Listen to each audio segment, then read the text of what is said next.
Breaking news here on CBS Sports HQ, where Matt Ryan has reached an agreement to become the Atlanta Falcons president of football. The 2016 league MVP and former longtime Falcons quarterback has been an analyst for CBS Sports the past 3 years and a regular on the NFL Today.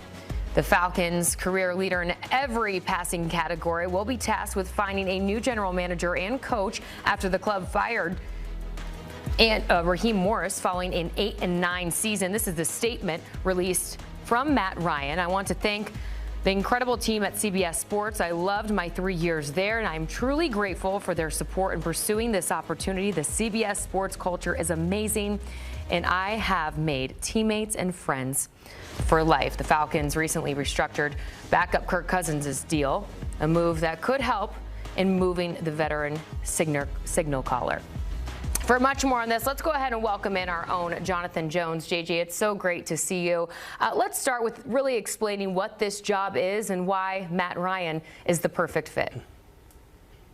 Yeah, so Arthur Blank, the owner of the Atlanta Falcons, he hired a sports consulting firm, and he said, help me understand why it is that we can't make it back to the playoffs in this organization. So much of my other businesses are so successful, but these Falcons, this team that I care so much for, gosh, it's been 7. We made it to the playoffs, and they said, well, there's no vision, there's no direction. And so Arthur Blank, he fires the head coach and general manager, and he creates this position, president of football. And we have seen a number NFL front offices, but also front offices at sports teams across the world, across different leagues and sports that have these sort of unique structures. And what you have is a position that is going to be a bit of a liaison between ownership and football. This president of football is going to oversee the general manager, is going to oversee the head coach. Those people will be reporting up to that person, and that person will have ultimate and final say over football matters. We now know, of course, that person is Matt Ryan. 14 seasons as a quarterback of the Atlanta Falcons, former top pick for them, NFL MVP. The accolades continue on and on. Ring of Honor. He oversaw and really helped make the greatest on-field successes of that entire franchise.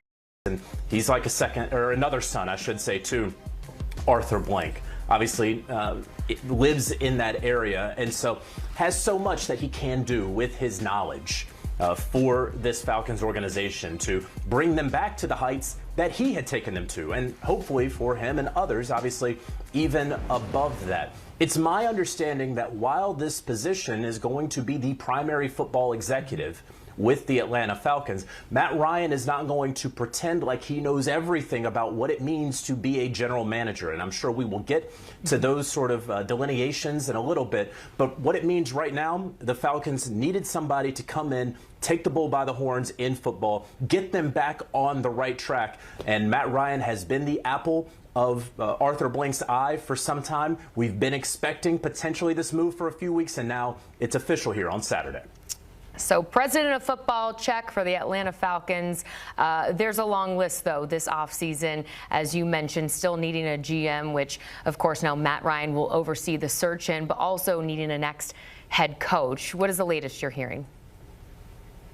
So let's start with the general manager part of this first, because it does get a little confusing. Typically in the NFL, when you say primary football executive, which is a phrase that is used in the NFL league offices to really refer, it is synonymous with general manager. Well, if president of football operations is essentially the general manager, why are you looking for a general manager? So go back to my previous response. Matt Ryan, he has not been a general manager before. I'm told that he has the humility to know that he doesn't know everything about being a GM, but he does know ball, right? And so at general manager, what the Falcons are going to be seeking is someone who, for all intents and purposes, would be a general manager in a lot of places. It may not be that way on paper, but that's the way it's probably going to be in practice. And if Matt Ryan disagrees with something that you do as GM, well, he has final power and veto say. That is how this appears to be structured. Meanwhile, at head coach, what are the Falcons going to be looking for? One thing, sort of an early tell perhaps, Jeff Ulbrich, the defensive coordinator of the Atlanta Falcons, usually when a head coach is fired, teams let their coaches interview anywhere else. There's going to be a new guy coming in. He may or may not keep you. You guys go ahead. the Falcons have blocked Jeff Ulbrich from interviewing other places, including the Dallas Cowboys, for their open position. And so folks started to wonder, does that mean that the Falcons are going to be targeting an offensive-minded head coach to keep Jeff Ulbrich as defensive coordinator? That is certainly a possibility. One of the other candidates, I can certainly tell you, has a lot of interest within the Atlanta Falcons organization, John Harbaugh. We're going to keep talking about him at a number of places. The Falcons would be very fortunate to wind up landing him. But right now, Matt Ryan today is going to get started on head coaching interviews virtually. Those will continue next week, as well as GM interviews. And lastly, on GM, look for Ian Cunningham, the Bears assistant GM, who interviewed for this role now filled by Matt Ryan to potentially wind up being the general manager of the Falcons. All right, some great insight there. We'll end here on another task, if you will, on this to-do list for the Atlanta Falcons this offseason. Of course, a big question mark at the quarterback position with Penix Jr. injured, potentially not ready to start the season. What are the team's options there, JJ? Yeah, not great, right? They're not great options because, you know, a year ago, or 2 seasons ago, you haven't been able to figure out this quarterback position. You've been wandering in the wilderness ever since an ill-fated pursuit of Deshaun Watson wound up seeing Matt Ryan leave the organization and go to the Indianapolis Colts. They signed Kirk Cousins to that massive $100 million guaranteed contract, and then about 6 weeks later, they decide, oh, we're going to spend the number 8 overall pick on Michael Penix Jr. And at the time, it made sense because they didn't want to be without a quarterback. But what's the old saying? If you have 2 quarterbacks, you have no quarterbacks. Look, Kirk Cousins just redid his deal that essentially makes it easier for the Falcons. Well, not essentially, it does make it easier for the Falcons to part ways with Kirk Cousins financially. He still gets every dollar owed to him, but they can spread out the money left over 2026 and 2027. So all signals are that Kirk Cousins is not going to be playing for the Atlanta Falcons moving forward. Meanwhile, Michael Penix Jr. tearing his ACL yet again. Does that mean he's going to be ready for week 1? Boy, right now it seems unlikely at this moment. And certainly the Falcons are going to have some insurance there at quarterback. And so you start looking around the league.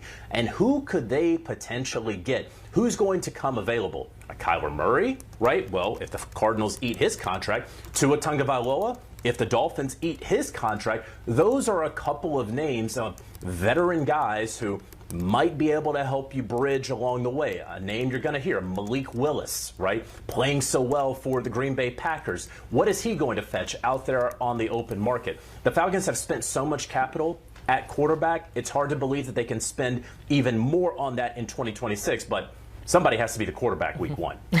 They definitely do. Jonathan Jones, always some incredible insight here. And I think I speak for both of us as we wish our former colleague, Matt Ryan, nothing but the best. He will absolutely be missed here at CBS Sports. JJ, thanks so much for the time. Matt Ryan has reached an agreement to become the Atlanta Falcons president of football, looking to turn some things around. As you see, the Falcons' offseason outlook finished with an 8-9 record this past season, firing both their head coach and GM. That is top of the to-do list. 8 straight losing seasons. They are sick of being in the middle of the pack in the league. And remember, important to note, they have no first-round picks in this upcoming NFL draft after they traded to the Rams for James Pierce, of course. So, again, nothing but the best for our former colleague, Matt Ryan, heading to the Atlanta Falcons to be the next president of football.